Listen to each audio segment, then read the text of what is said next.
Salut, je m'appelle Xavier Garny et je vous souhaite la bienvenue sur Studio Wakepark, la chaîne dédiée à l'actualité du ski nautique et du wakeboard en France. Aujourd'hui, on se retrouve pour un nouvel épisode de After Sesh, la série de podcasts où on donne la parole à ces personnalités passionnées et passionnantes qui agissent au quotidien pour le développement de notre sport. Je vous souhaite de passer un bon moment en notre compagnie et je vous rappelle que vous pouvez nous retrouver sur Twitch, YouTube et Instagram. Et dans ce nouvel épisode, on retrouve Marc Sourty, champion du monde plus de 35 ans en slalom et kiné de l'équipe de France.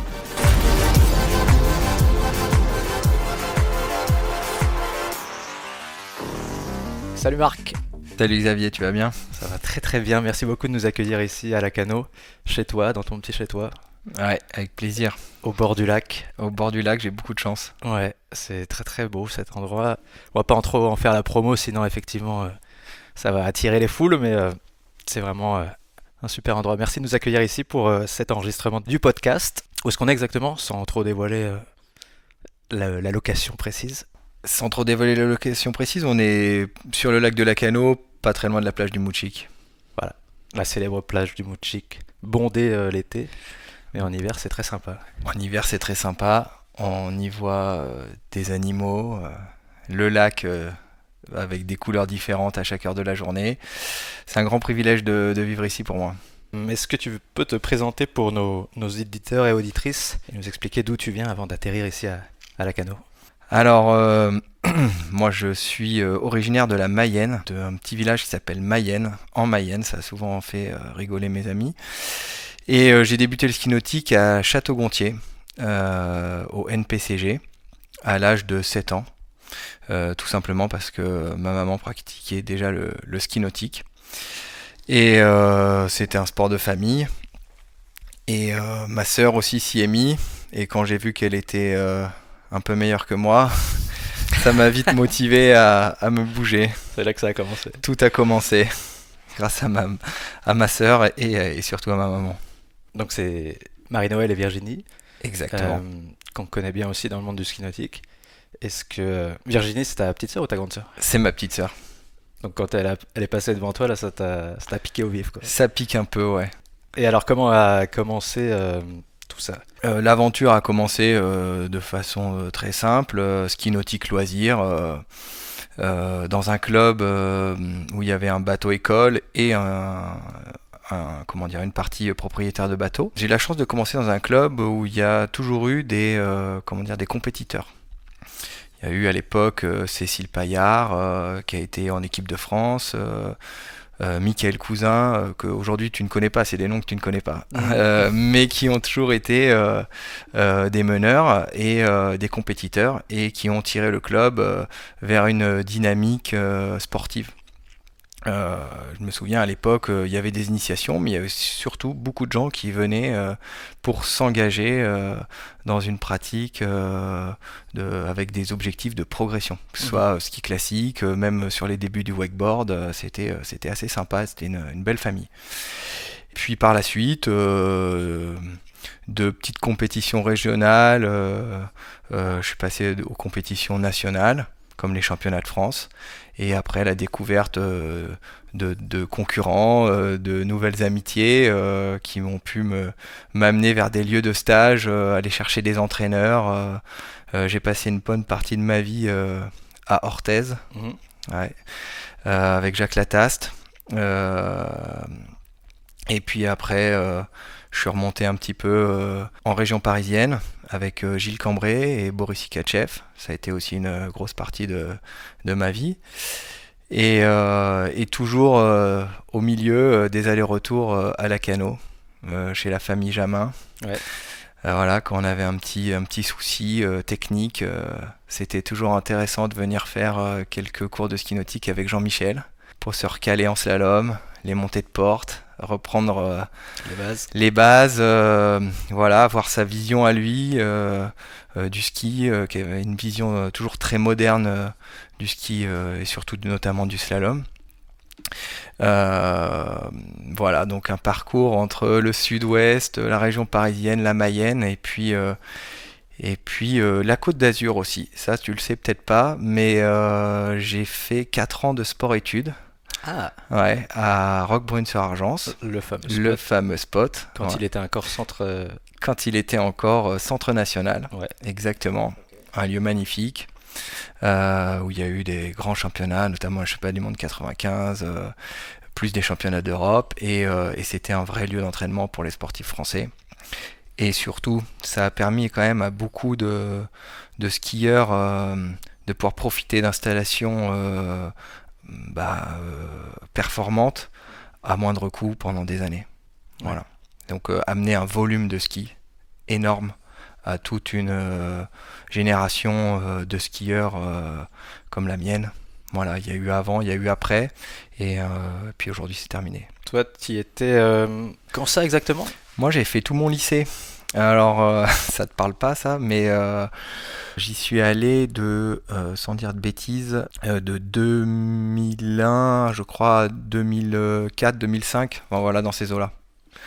Et j'ai été beaucoup entraîné par Marian Malaquin, peut-être tu connais, un ancien collègue de Sébastien Kans. Et voilà, qui a donné beaucoup de son temps, parce que c'est pas facile d'avoir des ados.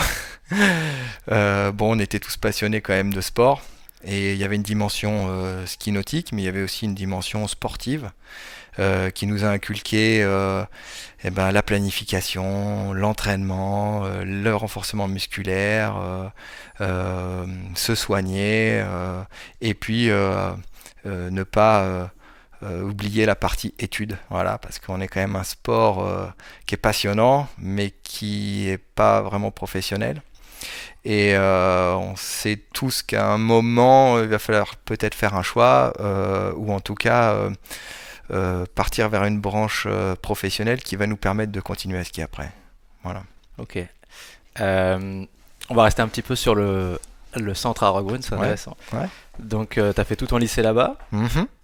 Ça représentait combien d'heures de cours, d'heures de ski par jour? Comment ça s'organisait? Alors, ça s'organisait le lundi.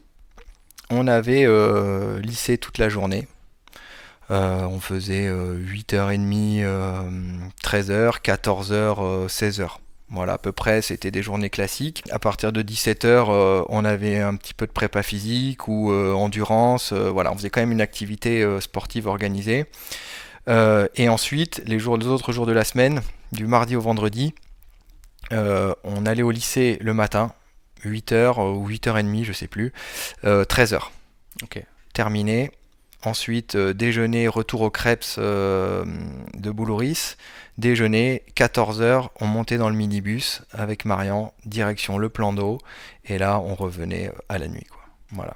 C'était à peu près 4-5 tours de ski nautique par jour. Voilà, du mardi au vendredi et bien souvent le samedi. Et donc là, vous étiez hébergé au Crêpes de Boulouris. Okay. Ouais. En fait, il y avait le ski nautique, mais il y avait aussi d'autres sports. Il y avait l'athlétisme, le volleyball, le ping-pong, le tir à l'arc. Il y avait même motocross. Il y avait handball. Voilà, et on dormait tous dans un internat. On était surveillés par des pions et puis la direction qui était en charge de nos études, et il y avait une véritable coordination avec les entraîneurs de la fédération. Voilà, Marian Malaquin qui était lui H24 avec nous, et Christophe Duverger aussi qui supervisait, qui venait nous voir une fois par mois il me semble, pour apporter autre chose aussi. Ok. Et ça représentait combien de skieurs et skieuses du coup au Crêpes? Selon les années, ça pouvait varier un petit peu. À l'internat même, c'est-à-dire au collège-lycée, on était en moyenne 5. Et après, il y avait ceux qui étaient externes, c'est-à-dire qui étaient en études supérieures. Et il y en avait entre 2 et 4. Voilà. Okay. Et eux, ils venaient du coup un peu moins régulièrement sur les entraînements parce que c'était plus difficile d'organiser un emploi du temps, mais ils étaient présents. Donc une petite équipe, mais très soudée. Très soudée, ouais. Ouais. C'est difficile. Je crois qu'une année, on est monté à 6 peut-être. Après, le problème, c'est de proposer aussi du temps de ski à tout le monde. Donc tu peux pas avoir une structure qui accueille 15 personnes parce que sinon, il faudrait 2 plans d'eau, quoi. Tu passes ton bac là-bas? Je passe mon bac là-bas. J'ai vraiment été accompagné. parce que j'ai fait 4 ans de lycée au lieu de 3. Non pas parce que j'ai eu un aménagement, mais parce que j'ai pris une petite année un peu cool. Ah oui, c'était pas prévu dans le truc. C'était pas Ok. prévu dans le truc. Ça m'a permis de faire une année supplémentaire. Ok. Bien vu. Et après, je passe mon bac. Et là, mon objectif, moi, était de devenir kiné. J'ai toujours eu ça comme objectif dans ma vie. C'est un métier que j'ai fréquenté assez tôt. Et je m'étais passionné par ça. Pour y arriver, j'avais plusieurs choix et j'ai fait le choix de garder mon statut de sportif de haut niveau. Et pour cela, il fallait que je reste dans la compétition, un peu dans le game. Et là, j'ai eu l'opportunité de partir à l'INSEP à Vincennes, donc soutenu par la Fédé à l'époque. Et me suis inscrit en STAPS, voilà, doc de STAPS, option kiné, avec l'intention de demander une dérogation d'entrée au concours à l'issue de cette année-là. Et je ne l'ai pas eu la première année, donc j'ai pu continuer sur mon année de STAPS. Ça m'a permis de faire un championnat du monde supplémentaire, moins de 21. Et derrière ça, j'ai été reçu à cette commission interministérielle qui m'a permis d'entrer en école de kiné à Alençon, voilà, en 2005 exactement. Donc avec un soutien de la Fédé à l'époque qui avait présenté ma candidature à cette commission. Donc Ça, c'est un dispositif qui existe pour la plupart des sportifs qui ont le statut sportif de haut niveau, c'est ça? Exactement, ouais. En fait, alors aujourd'hui, ça existe toujours. Je ne sais plus, je sais pas, je pourrais pas t'expliquer comment ça se passe, mais à mon époque, il fallait fallait que la fédération te soutienne. Donc il y avait déjà une première sélection quand même au sein des athlètes ou des sportifs de niveau de la Fédé. Il fallait avoir quand même un petit palmarès sportif et avoir un certain niveau d'études pour prétendre à ça. Et derrière, il y avait le DTN se présentait à la commission interministérielle avec le dossier de son athlète. Et la commission interministérielle décidait de prendre le dossier ou pas. Il y avait à peu près, selon les années, entre 15 et 20 places pour, 150 candidatures. Ouais. Donc on est plusieurs à la Fédé à être passés par cette voie. Et il y en a eu aussi en wakeboard. Il y a Lucas Langlois, voilà, par exemple. Qui est pas très loin d'ici. Qui est pas très loin d'ici, que je connais bien, qui est un ami. Et je suis content qu'il ait pu en bénéficier aussi, parce que c'est au moment aussi où le wakeboard est passé sport de haut niveau. Ouais. Et c'est chouette, quoi, parce qu'on est tous une grande famille. Voilà. Bien dit ça. Ok, donc milieu des années 2000. Et à partir de là, donc tu es officiellement kiné. Ouais. Kiné du sport ou kiné Kiné tout court au départ. Voilà, moi j'ai été diplômé donc en 2009 et en 2009 j'avais qu'une seule envie, c'était de faire du ski nautique. Et du coup j'ai passé un petit coup de téléphone à Géraldine à l'époque pour savoir si elle avait pas besoin d'un moniteur, parce que en plus en parallèle de tout ça, j'ai passé mon brevet d'état premier degré à l'âge de 18 ans, mon brevet d'état deuxième degré dans la foulée lorsque j'étais en STAPS. Tu les as passés où, ces diplômes-là? Alors, c'était à Roquebrune-sur-Argence, encore une fois. C'était au Centre National. Hein, c'était organisé par la fédération. Et moi, à l'époque, comme j'étais déjà sur place à l'âge de mes 18 ans, j'ai passé mon tronc commun en candidat libre. Et puis derrière, j'ai pu suivre la formation de brevet d'état. Et puis mon brevet d'état deuxième degré, ça avait du sens pour moi. À l'époque, j'étais dans le monde du sport, proche du ski nautique. Je me suis dit, tiens, c'est une opportunité, j'ai du temps. On y va, quoi.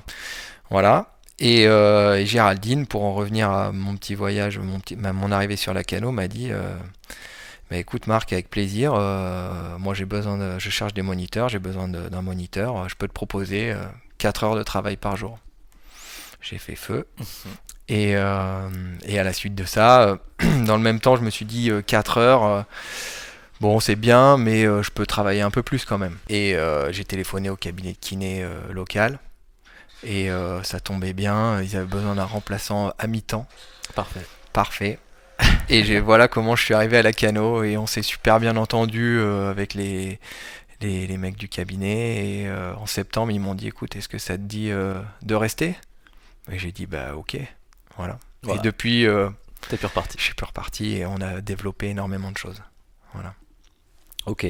Entre-temps, t'as une femme, des enfants, tu continues à gérer ta petite famille. Et est-ce que t'en as toujours du temps pour skier quand même? Il Ah, paraît. Il paraît que l'année dernière, t'as bien skié. ouais, l'année dernière, il paraît que j'ai bien skié, ouais. Donc ça, c'est ton arrivée sur la Cano, c'est quelle année? 2009. 2009. Donc là, qu'est-ce qui s'est passé encore entre 2009 et l'année dernière où tu as exceptionnellement bien skié? Alors, entre 2009 et cette année, il s'en est passé beaucoup. Déjà, professionnellement, je me suis installé. J'ai eu la chance de rencontrer des collègues qui étaient un peu dans la même veine que moi, assez moteurs et sportifs. Du coup, on a énormément développé le cabinet. On en a même développé un deuxième. À l'époque, j'avais quand même du temps, j'avais pas encore ma famille, donc du temps pour skier, j'en avais. Et j'ai continué à travailler pour Géraldine pendant plusieurs années. J'ai réellement arrêté il y a 2 ans. Donc j'avais une bonne routine, et puis mettre les pieds dans le bateau, moi j'adore ça. Donner des conseils, ça me permet aussi, c'est une certaine forme pour moi de pratique en fait. Être dans le bateau, j'ai pas forcément besoin que de skier, j'ai aussi besoin de coacher, de coller un peu au groupe. Je trouve que c'est important pour rester dans le coup. Voilà. Et j'ai organisé ma vie, c'est simple, hein. Voilà, je vais te le dire, hein. Moi j'ai organisé ma vie autour du ski nautique. Donc en fait du temps, j'en trouve. C'est tout. C'est ça. Et voilà, et après, pas mal de compétitions avec mes amis, avec Roland Jamin, Eudes Métivier. On s'est suivis pendant quand même pas mal d'années, donc moi je suis un peu plus âgé qu'eux. Donc on a pas mal écumé les lacs ensemble. On a fait des belles compètes, on a fait des beaux championnats de France ensemble, on a fait des belles perfs. On s'est tous toujours soutenus, tiré la bourre. C'est agréable d'avoir un peu comment dire, cette ambiance, c'est-à-dire à l'entraînement soutien et en compète, on se soutient, mais on règle nos comptes sur l'eau. Ouais, c'est cool ça. Ouais, c'est assez sympa. Et puis doucement, je suis arrivé vers l'âge de mes 35 ans. Nouvelle catégorie. Nouvelle catégorie senior. Et j'ai hésité à m'y mettre. Ok. Voilà, j'ai attendu un peu quand même. J'ai attendu une bonne année. Et puis, le challenge, ça a été de me dire, allez, ok, je vais me faire les championnats du monde. Parce que ça se passe en France, à Borèche, c'est à côté, Ouais. c'est à la maison, quoi. Et puis ce qui m'a surtout motivé, c'est quand même une petite blessure. Ah. Ouais. Ça, c'était quand? C'était la première fois, c'était il y a 3 ans maintenant. Et une blessure au sternum, truc un peu particulier, assez douloureux, qui m'a ralenti. Voilà, ça c'est la seule chose qui m'a fait ralentir dans mes entraînements. Ok. Et j'ai changé un peu ma façon de m'entraîner. J'ai fait moins de compétitions aussi. Puis j'ai essayé 55 km/h. Je me suis dit, tiens, il y a des mauvaises conditions aujourd'hui, je vais baisser la vitesse au lieu de me faire un peu mal. Et je me suis rendu compte que j'avais pas mal quand je skiais avec une vitesse plus basse. Ok. Voilà. Et puis après, mes amis me motivant, Géraldine m'a un peu poussé, m'a dit non mais il faut que tu fasses les championnats du monde, inscris-toi si tu peux. Et puis voilà. Puis j'ai joué de jeu, j'ai fait des compétitions à 55. J'étais un peu flippé quand même parce que sur le papier il y a quand même du monde. Il y a aussi des bons scores. Et j'ai été assez vite rassuré parce que dès les premières compétitions, je suis passé tout de suite numéro 1 mondial.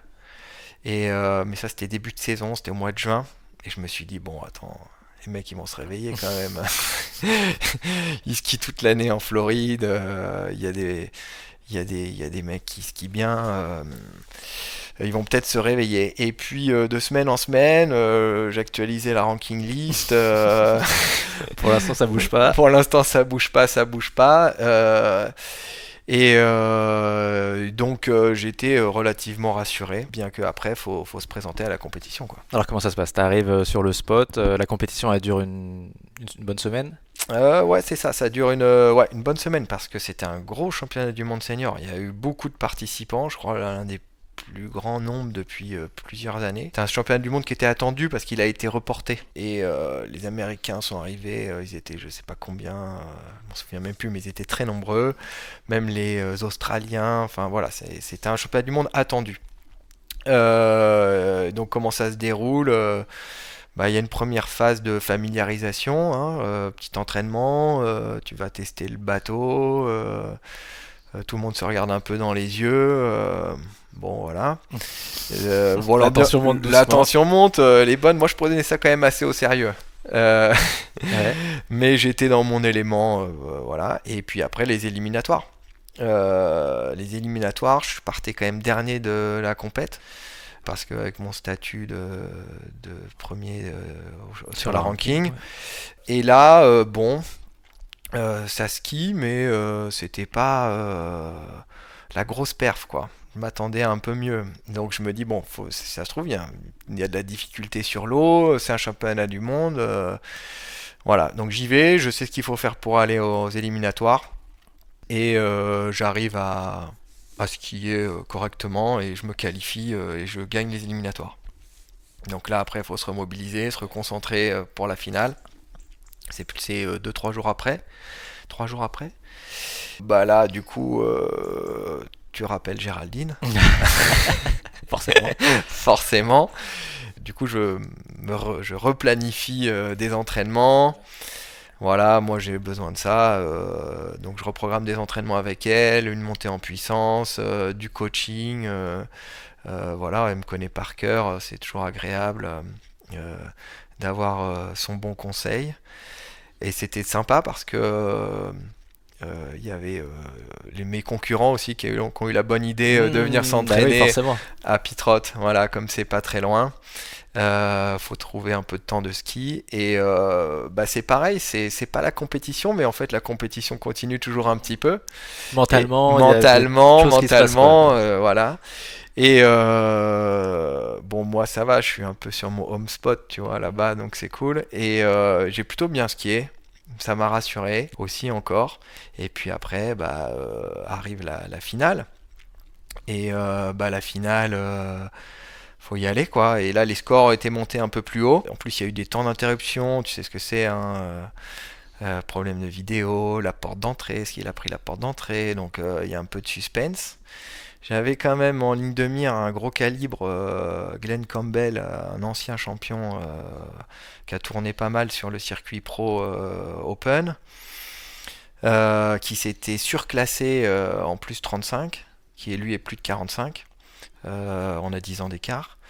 Et je me suis dit, c'est peut-être pas pour rien qu'il s'est quand même surclassé en plus 35, parce que c'est un titre qui est sympa quand même, le titre plus que 35.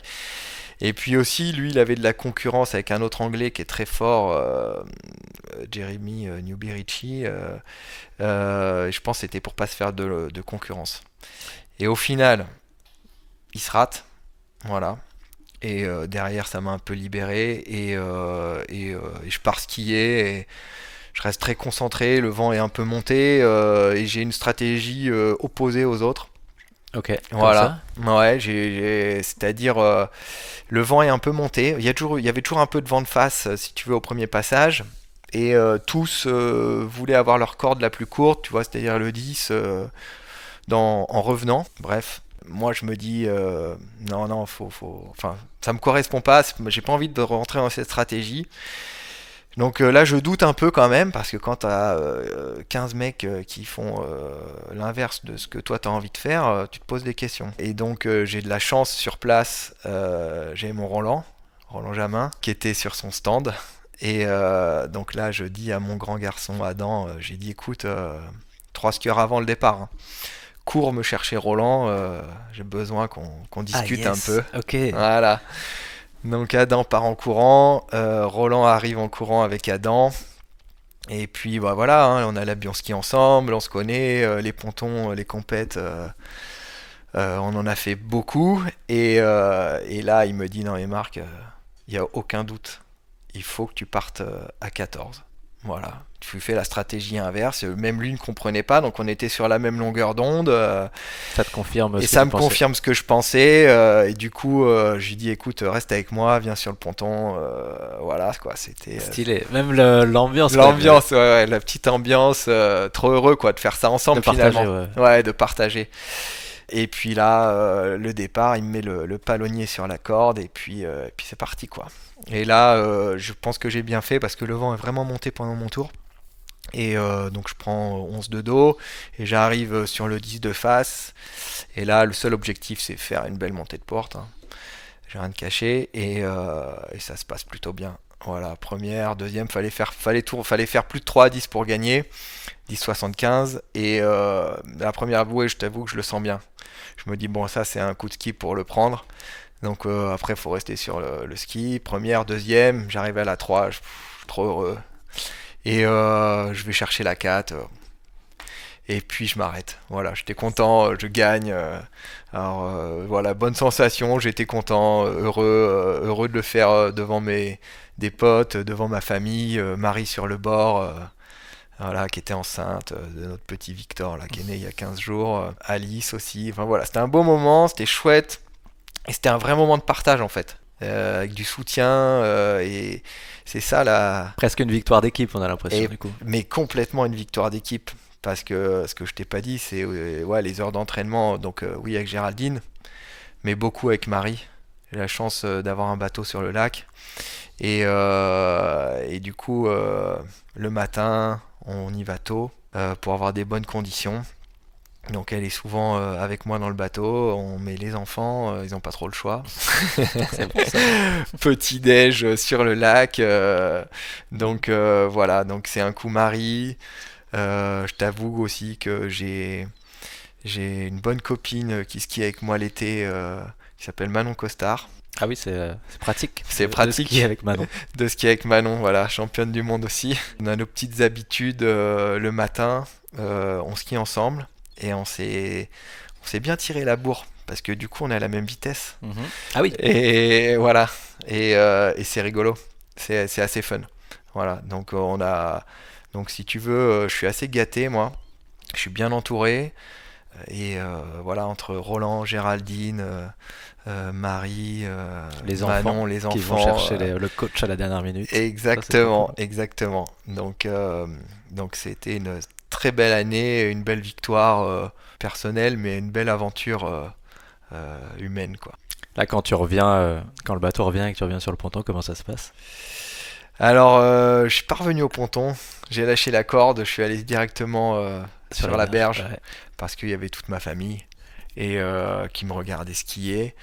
Et là, on se saute dans les bras, c'est fabuleux. Et j'ai beaucoup de chance parce que aussi, il y a une très bonne ambiance dans cette équipe de France. Et tout le monde était sur le bord. Donc, tout le monde est là pour te checker. Et voilà, et je crois que ça fait plaisir à tout le monde. C'est un sport individuel, mais on est aussi une équipe et puis une grande famille. Et ça fait plaisir à tout le monde. J'ai été vraiment gâté. Et bah, ça restera comme un moment important Ouais, dans ta franchement, carrière, quoi. Enfin, carrément. là, c'est tout frais, C'est donc tout frais, ouais. Non, mais clairement, ça restera un moment important parce que j'ai pas juste participé, quoi. Tu vois. ouais, il y a eu tout un Il y a travail, eu il y a eu Ouais, toute une construction. C'est énorme. Bravo. Félicitations. ouais. Et j'attends mes copains du même âge Ah. cette année pour les championnats d'Europe. J'espère que certains vont se décider. Championnats d'Europe qui se passeront. À Arcachon, à Cazaux, chez Raoul Chez Gabriel. Raoul Et, Gabriel. et du coup, tu comptes justement pas rester sur ce titre. Est-ce que ça te donne envie d'aller chercher d'autres titres dans Euh, le futur? ben là, clairement, cette année, j'ai envie d'aller au championnat d'Europe. Parce qu'encore une fois, c'est à côté. Et puis, c'est compliqué de se projeter parce que il y a la famille, il y a le côté pro, voilà, quand on arrive à mon âge. Mais au fond de moi, j'aurais bien envie d'aller, en tout cas, me présenter au futur championnat du monde. Voilà, Ok. en slalom, remettre ça. Remettre Alors ton- après, ouais, remettre le titre en jeu. Voilà, se relancer une fois et puis après on verra le résultat. Peu importe, mais c'est toujours ça peut être un petit challenge. D'accord, trop bien. Merci de nous avoir partagé ça. Donc ça, c'était vraiment ta partie sportive. Ouais. Maintenant, du côté pro, tu es aussi resté très proche du ski nautique. Est-ce que tu peux nous parler un peu de ça aussi? Complètement. Bah, tout simplement parce que déjà je me suis spécialisé en kinésithérapie du sport depuis 2010 maintenant. Je vis dans un lieu où il y a quand même beaucoup de ski nautique. J'ai souvent été sollicité par les skieurs dans mes cabinets pour du suivi, pour de la prévention, pour des petits bobos. Voilà. Et plus récemment, j'ai rencontré il y a quelques années maintenant Pierre Duchesne de la Motte, qui est le médecin fédéral, le médecin de la Fédé, et qui m'a dit écoute Marc, est-ce que ça te dirait de prendre une place au sein des kinés des équipes de France Et j'ai dit allez banco, si on veut bien m'accepter. Donc j'ai envoyé mon petit CV, j'ai eu un petit coup de téléphone avec Monsieur Bertrand, qui est responsable des kinés. Il accepte ma candidature et puis voilà, l'aventure commence. Je suis sélectionné parce qu'on est quand même plusieurs kinés. Chacun avait déjà un peu des rôles au sein de la Fédé. Il y avait des kinés qui étaient en place bien avant moi, hein, qui avaient pris leurs habitudes avec les équipes de France juniors, les équipes de France WECA des juniors, les équipes de France moins de 21. Et il restait quand même une place pour les équipes Open. Et donc je suis sélectionné pour accompagner l'équipe de France Open au championnat d'Europe à Agrigno en Grèce. Donc première étape de la saison, sur une saison quand même importante, puisque c'est une année de championnat du monde. Donc c'est un petit peu une répétition. En plus on a beaucoup de blessés, donc faut s'en occuper. Donc moi je pars. On a quand même une belle équipe de France, on a un beau staff. Sébastien a bien organisé les choses, Sébastien Cans. On part avec le médecin, donc Pierre Duchesne de la Motte, avec un autre confrère kiné. Donc on a de quoi quand même s'occuper des athlètes. Ouais. Donc grande répétition générale avec nos blessés qu'on doit quand même amener skier. Donc des blessés qui sont sous surveillance médicale, on ne les envoie pas au casse-pipe. S'ils sont là, c'est qu'ils pouvaient skier, mais ils ne sont pas encore à leur plus haut niveau. Mais il y a des étapes à pas louper quand on est sportif. Un championnat d'Europe, c'est compliqué de passer à côté. Répétition générale. Et puis derrière, sélection pour accompagner les athlètes en Floride au championnat du monde. Donc là, c'est une grosse organisation parce qu'on part 15 jours. Donc il y a énormément de travail qui a été fait en amont par Sébastien Cans sur toute la logistique. On est la logistique en termes d'hébergement, de nourriture, de ski, de préparation, enfin voilà. Et puis nous aussi, nos demandes en tant que staff médical et paramédical, parce qu'on ne voulait pas louper cet événement. Et du coup, Pierre a mobilisé, a demandé des moyens, qu'on ait des moyens importants, parce qu'on a des athlètes qui avaient les possibilités de faire des podiums et aussi des athlètes, où on ne pouvait pas, pour lesquels on ne pouvait pas arrêter les soins. Donc mise en place d'un plateau technique dans l'hôtel où on a pu amener énormément de matériel, de la cryo, des ondes de choc, toutes nos compétences à nous, plus aussi un soutien financier de la part de la Fédé, dans l'enveloppe de Sébastien, pour permettre aux athlètes de continuer à avoir, pour ceux qui le souhaitent ou ceux qui en ont besoin, une activité de rééducation ou d'athlétisation pendant ces 15 jours. Donc on avait accès à une salle de sport. Moi j'avais un peu ce rôle-là aussi, c'est-à-dire d'emmener les athlètes les plus motivés faire je vais le dire simplement, mais de l'exercice physique orienté en parallèle de leur tour d'entraînement sur une période de 15 jours. Parce que c'est pas le moment de forcément diminuer la charge de travail, c'est pas forcément le moment de s'endormir, il faut être en pleine capacité de ses moyens. Et ça, c'est un sujet qui tient vraiment à cœur à Pierre. Et je pense qu'il a raison. On a des athlètes et il faut les maintenir en forme jusqu'au dernier moment.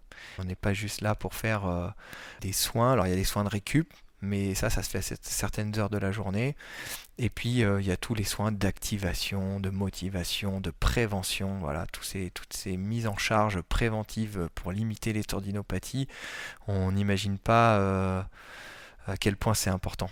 Voilà. Donc super expérience avec une équipe vraiment dédiée au service des athlètes.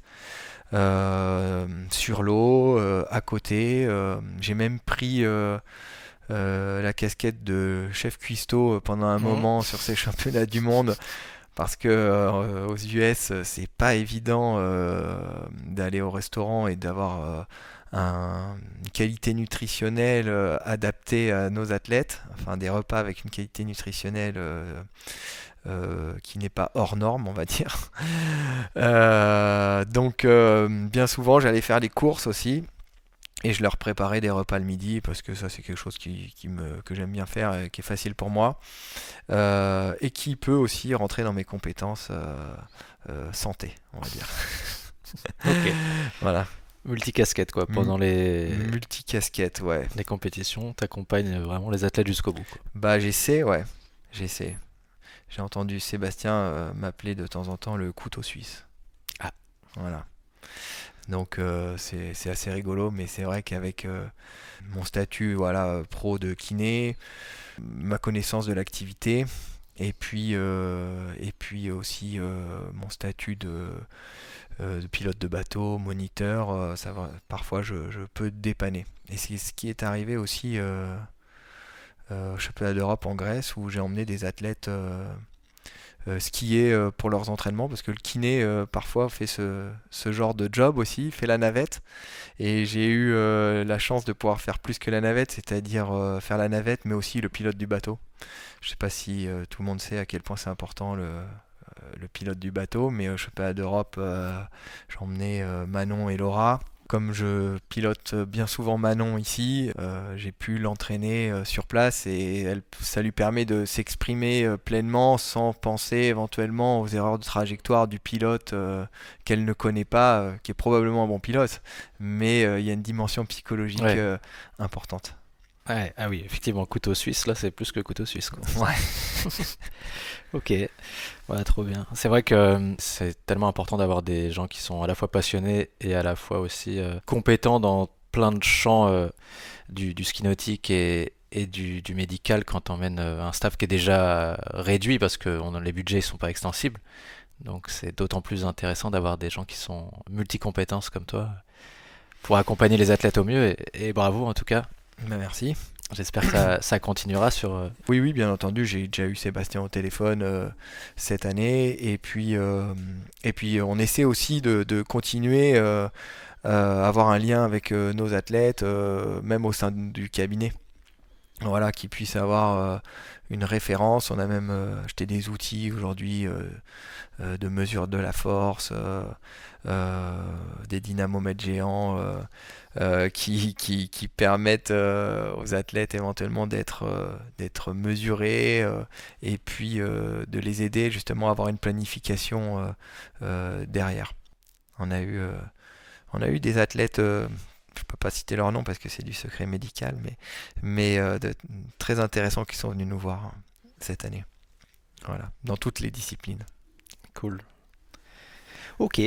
Est-ce que peut-être qu'on peut rentrer un peu plus dans le détail de tes connaissances sur le corps et le sport. Est-ce que tu pourrais nous dire un peu ce qui est important de prévoir quand on fait du ski nautique ou du wakeboard pour s'échauffer, pour prévenir d'éventuelles blessures, et quelles sont un peu les blessures récurrentes qu'on peut éviter? Ça fait beaucoup de questions par contre, j'ai Non, peut-être. non, ça va, je vais essayer de trier un peu.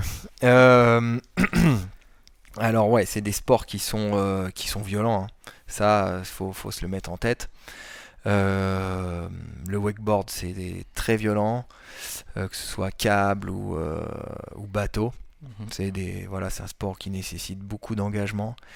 Aujourd'hui, moi j'ai eu la chance, là, il y avait eu un grand rassemblement de skieurs et de wakeboarders, bateaux, câbles, même wakeskaters, il y a 2 ans, organisé par la Fédé, là, ici à Lacano, et on a pu tester les athlètes.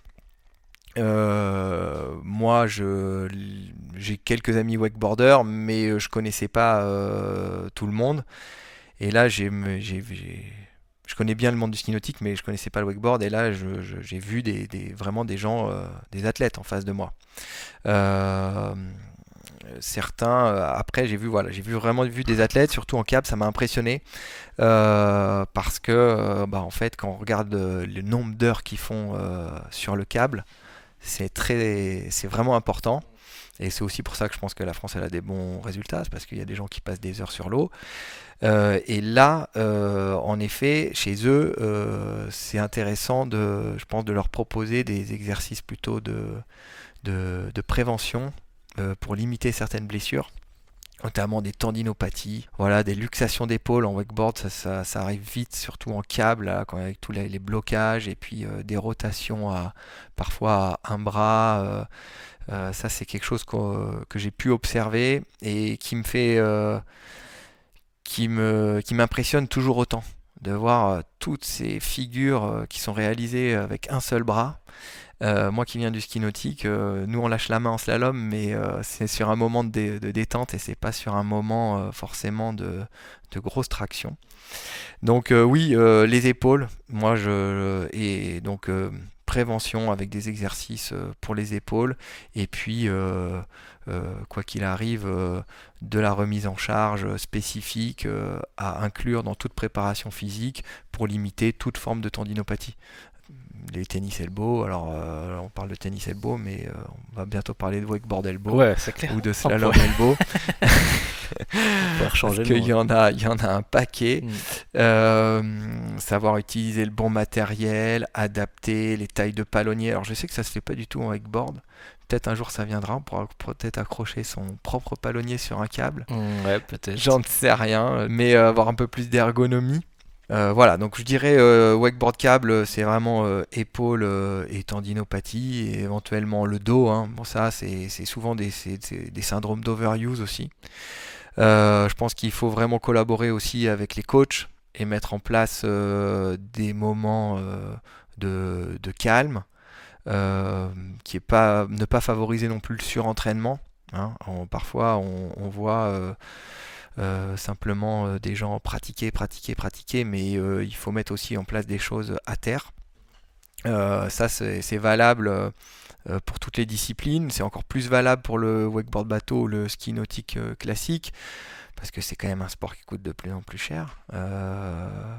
Ça, c'est un petit peu la réalité. Et le temps sur l'eau, c'est de l'argent. Et si on peut essayer de faire progresser nos athlètes aussi en passant du temps à terre, c'est du temps de gagner.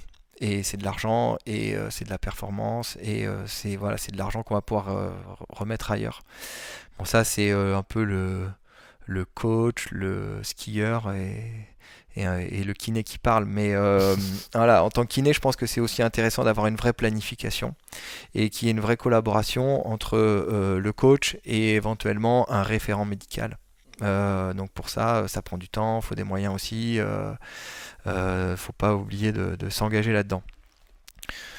En ski nautique classique, alors après, ski nautique classique, je te disais, hein, c'est pareil, c'est les tendinopathies, entorse de genou, aussi beaucoup avec le saut. Ça, c'est très fréquent. Moi, je conseille aujourd'hui, les bateaux sont tellement puissants, les tremplins sont assez raides, les cordes sont raides, enfin tout est fait pour aller, tout est dur, tout est fait pour aller vite, loin. Donc c'est respecter surtout un principe, c'est rester progressif, c'est-à-dire dans ses entraînements, et puis se protéger. Je vois pas pourquoi on pourrait pas mettre des genouillères systématiquement. Pour moi, c'est pas du tout un frein à la performance. Voilà, se protéger parce que ça peut aller vite. C'est quelques millisecondes d'inattention qui font qu'une grosse chute peut arriver. Et puis porter des casques, récents. Pas un casque qui a rebondi 350 fois contre le goudron. Voilà, parce que des traumas crâniens, il y en a de plus en plus. Ça, il y en a beaucoup. Des commotions cérébrales. Pierre a mis en place un protocole commotion cérébrale adapté au ski nautique qui est disponible sur le site de la Fédé. Ça, j'en parle parce que en ski nautique, on en a pas mal. En slalom, avec des gens qui percutent le ski, ils se rendent pas compte qu'ils ont fait une commotion cérébrale, alors que c'est une prise en charge un peu particulière, et notamment chez les jeunes, parce que faut pas oublier que c'est le cerveau qui saigne, hein, c'est pas juste un tendon, et ça peut créer des troubles pour le futur, et en wakeboard encore plus, et notamment wakeboard câble avec les modules. Donc voilà, c'est quelque chose qu'il faut porter, c'est quelque chose qu'il faut ne pas hésiter à racheter s'il est un peu usé, même si on a son autocollant préféré dessus. Je conseille d'acheter 2-3 autocollants souvent. Et voilà. Donc je sais pas si j'ai répondu vraiment à ta question, c'est pas évident. Si, après. Mais et après les échauffements, ils peuvent être spécifiques, ils peuvent être adaptés à la personne. Est-ce qu'il y a une vraie recette? Je sais pas. En tout cas, il faut qu'il y ait un échauffement de fait. Il doit être cardiovasculaire dans un premier temps, ça c'est le plus adapté pour tout le monde. Il doit être articulaire et musculaire. Voilà. Et après, dans l'échauffement, ça peut inclure de la préparation mentale. C'est ce que je disais, c'était le travail à terre. Pas partir skier comme ça, tiens, je vais skier, je vais voir ce que je vais faire. Non, c'est préparer son tour justement pour l'optimiser. Et peut-être réduire un petit peu le temps sur l'eau, qui va peut-être limiter aussi l'arrivée de la tendinopathie, voilà. Donc il faut passer du temps, mais il faut le quantifier. Et est-ce que le temps que j'ai passé sur l'eau, il a été efficace, ou j'ai juste fait des tours? Voilà. Abîmer mon corps pour rien, quoi. Exactement, voilà. Pas abîmer son corps pour rien. Ok, merci. Non, c'était très clair, très clair, très instructif. Tu disais couteau suisse et que tu as vraiment une vision à 360 du ski nautique, notamment aussi parce que tu es toujours un petit peu impliqué dans la vie associative du club à côté de chez toi. Est-ce que tu peux nous en parler un petit peu aussi? Ouais, avec plaisir. Alors moi, depuis que je suis arrivé à Lacano, enfin même depuis toujours, je me suis toujours impliqué dans les clubs asso. Pour moi, ça me tient vraiment à cœur. Parce que là, depuis le début, on a parlé des clubs, de clubs qui... de l'élite un peu du De l'élite, ouais, voilà, où du tu top. vas chercher du coaching, voilà, ça tourne quoi qu'il arrive, mais ces clubs-là, ils ont aussi besoin d'avoir un renouvellement de skieurs. Et ce renouvellement de skieurs, souvent, il se fait par l'intermédiaire des clubs associatifs. Et moi, ça me tient à cœur parce que on a un club très dynamique ici sur le lac de Lacano qui a deux propositions. C'est un club avec un bateau école où on fait de l'initiation, où on propose des formules, de cartes de tour de ski, de stages éventuellement. Mais surtout, on propose des tours de ski avec un bateau de ski nautique, sur un plan d'eau de ski nautique, où il y a un slalom. On a même fait l'achat de Wavebreaker cette année pour essayer d'améliorer nos conditions de ski. On fait des découvertes, baby ski bien sûr, 1 à 2 fois dans l'année. Andy, on était très sollicité par une association à l'époque qui s'appelle Vague d'Espoir. Des mecs très sympas là, de la région. Ils venaient tous les ans. On l'a pas fait l'année dernière parce qu'ils nous ont pas sollicité, mais on est toujours ouvert parce que c'est bonne rigolade avec cette bande de gars là. Donc toutes sortes de handicaps, et puis après on essaie de coller aux actions aussi municipales, voilà, dans le cadre d'ouverture des assos, pour aller chercher des nouveaux skieurs, renouveler le bassin de population, faire connaître notre sport et surtout le garder aussi accessible. Voilà. Parce que l'association elle a un but non lucratif Nous, on récolte, on fait payer nos tours de ski, c'est pour réinvestir dans le matériel, c'est pour engager un moniteur 3 mois à l'année. Donc on propose aussi du travail. Ouais, ça me tient vraiment à cœur. Et surtout, c'est important pour garder nos sites de pratique. Parce qu'on a des sites de pratique en France qui sont exceptionnels, dans des petits coins de la France. Des fois, c'est sur des rivières, des fois, c'est dans des bords de lacs. C'est vrai que parfois, on est jalousé aussi. Et donc, il ne faut pas que ça reste confidentiel, le ski nautique. Il faut que ce soit partagé. Par l'intermédiaire de ces clubs, on peut vraiment promouvoir notre sport. Que ce soit, je dis ski nautique, mais je pense Oui, ski, wake, toutes les disciplines vous faites au club. toutes les disciplines. Bah, d'ailleurs, pour ne rien te cacher, 90% de notre activité, c'est du wakeboard. Voilà.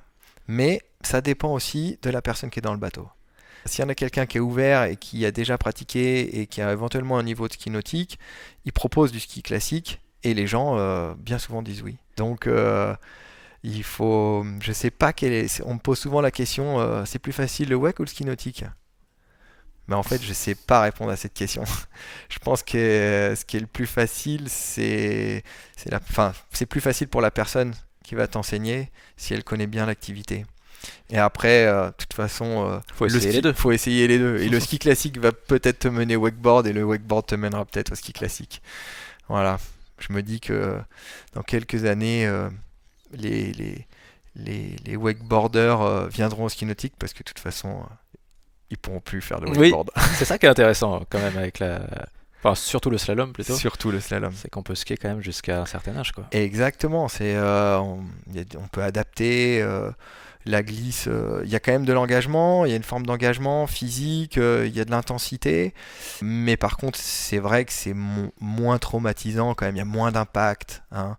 Surtout aujourd'hui, ceux qui pratiquent le wakeboard bateau, enfin je dis ça, le câble aussi est très traumatisant, mais moi je vois beaucoup de wakeboard bateau autour de moi, waouh quoi, faut en avoir, hein. Faut y aller sur la vague. Ouais, c'est clair. Surtout les vagues actuelles. Des Surtout nouveaux les bateaux. vagues actuelles, ouais. D'ailleurs, on est plus sur des bateaux de wake surf que des bateaux de Ouais. wakeboard, j'ai l'impression. Ok, bah merci beaucoup aussi pour cette petite présentation du club de la Cano.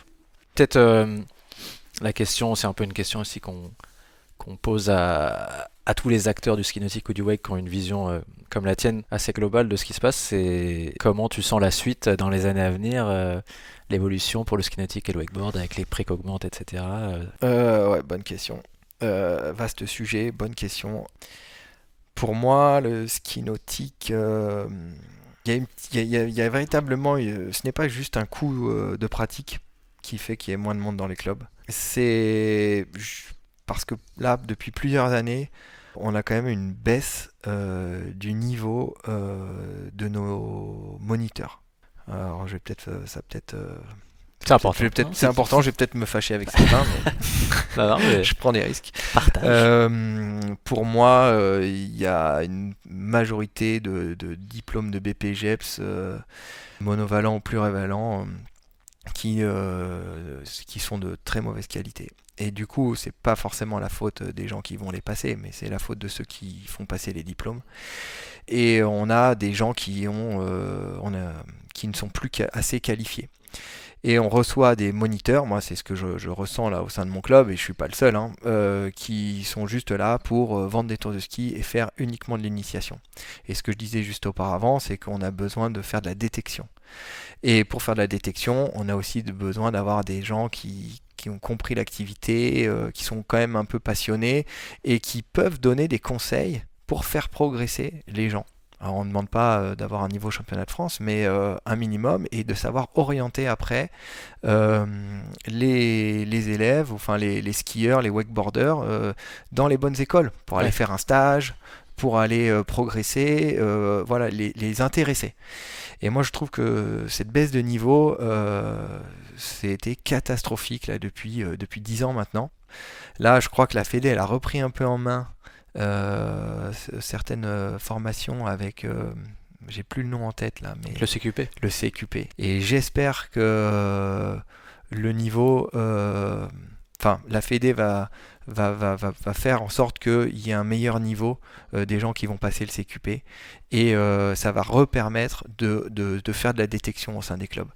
Parce que c'est un sport qui est magnifique, qui est en plus, même si le coût augmente sur une pratique bateau, voire même câble, c'est un sport qui plaît. C'est un sport qui a potentiellement de l'avenir.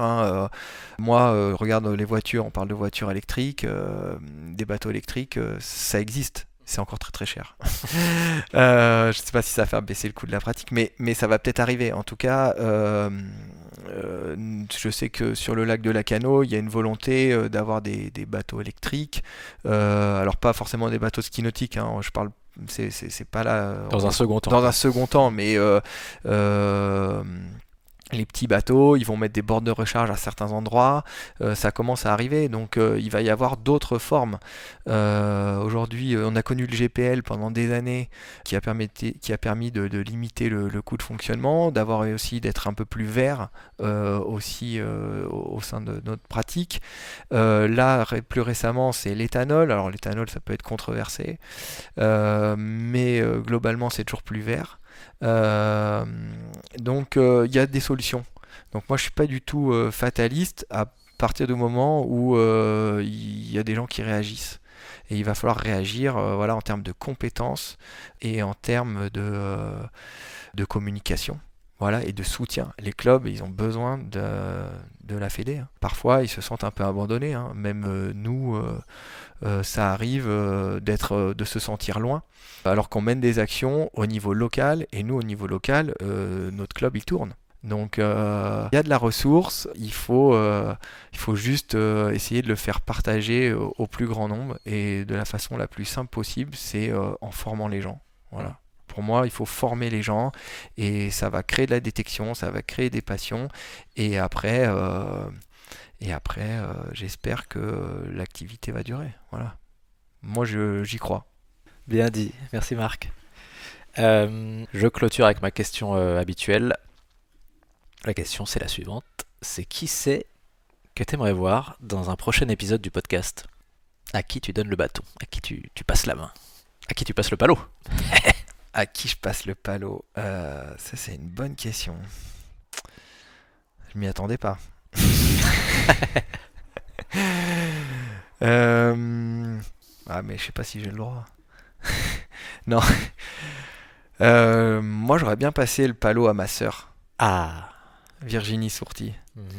Parce que c'est une nana qui est très impliquée dans le monde du ski nautique. Elle a eu des belles années aussi en tant que sportive et elle est très impliquée encore sportivement par l'intermédiaire de tout ce qu'elle fait pour la fédération et surtout au niveau des compétitions internationales, nationales et internationales. Ça pourrait être intéressant d'avoir son point de vue sur l'international. Elle a quand même jugé des championnats du monde, elle est sollicitée pour aller juger sur des gros championnats en Asie. C'est des postes qui sont assez prisés parce que je crois que les compètes sont sympas.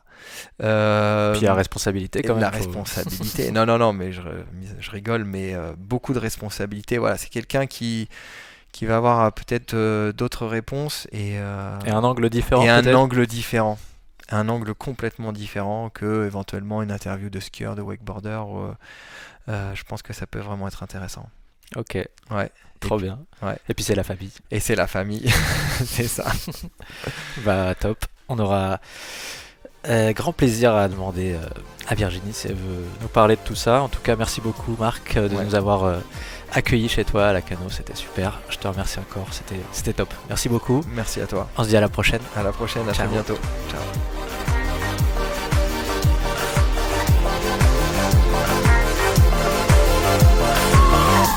Voilà, cet épisode est maintenant terminé. Je vous remercie pour votre écoute et je vous rappelle que vous pouvez retrouver Studio Wake Park sur Instagram pour les coulisses, sur YouTube et aussi sur Twitch pour les événements en direct.